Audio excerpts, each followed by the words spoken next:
Il a été envoyé par le Père.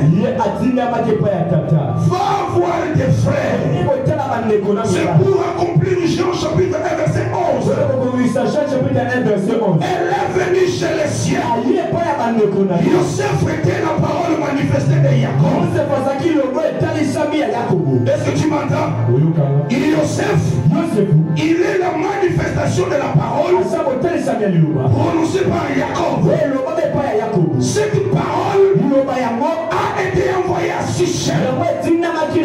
Mais malheureusement, quand elle arrive à Sichem, les siens, donc ses frères, alléluia, c'est semblable, ils ne l'ont pas reçu, ils l'ont rejeté. Alléluia.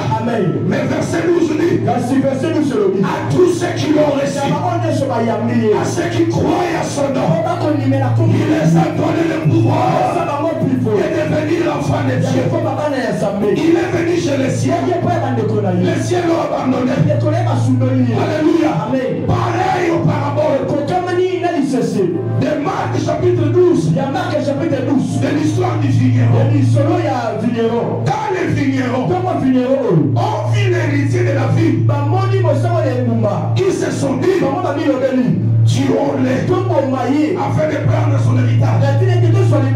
L'écriture dit, ils l'ont tué et ils l'ont jeté hors la vie. Or, dans la pensée prophétique, Esaïe chapitre 5, la vie c'est Israël. Maintenant, quand cet héritier est frappé, on l'a jeté hors la vie. Mais verset 10 déclare, la pierre qu'on l'a jetée, c'est qui bâtissait, elle est devenue la principale de l'âme. Elle est devenue où?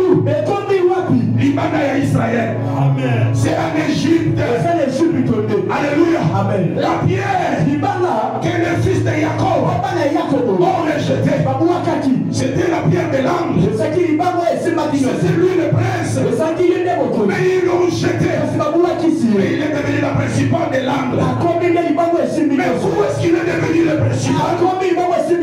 C'est en Égypte. Alléluia.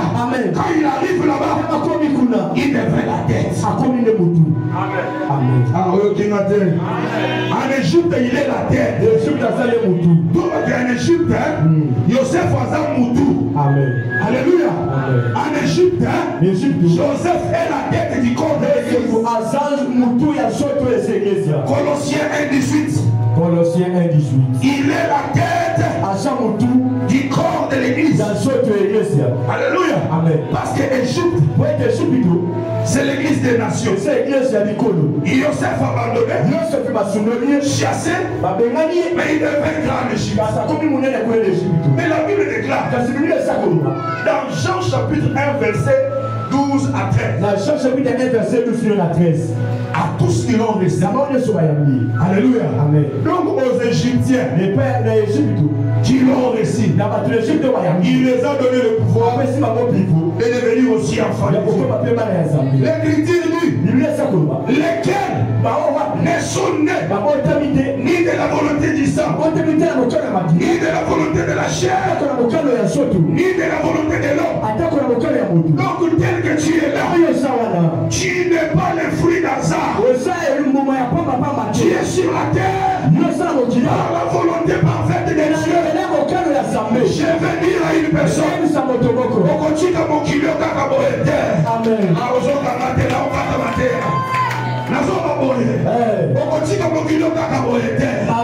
tu dois laisser les traces. Tu dois laisser les traces.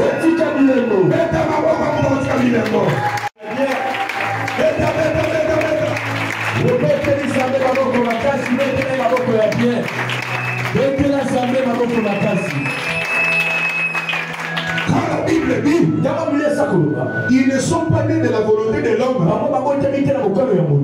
la Bible veut seulement confirmer que Isaac n'est pas le fruit d'Abraham et Sarah dans la chair en train de transpirer. Non.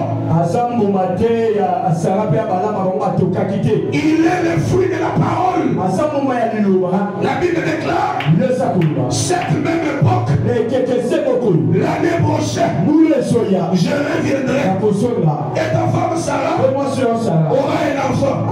Alors l'année suivante, vous vidiez. Dieu était dans Isaac.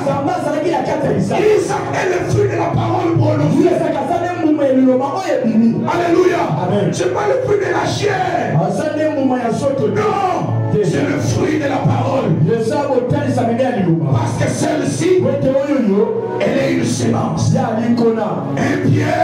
Pierre, verset 1er, chapitre 1, verset 23. Vous avez été régénérés par la sémence incorruptible qui est la parole. Donc c'est cette parole qui nous donne la vie. C'est pourquoi tu dois aimer la parole. Acclame pour la parole.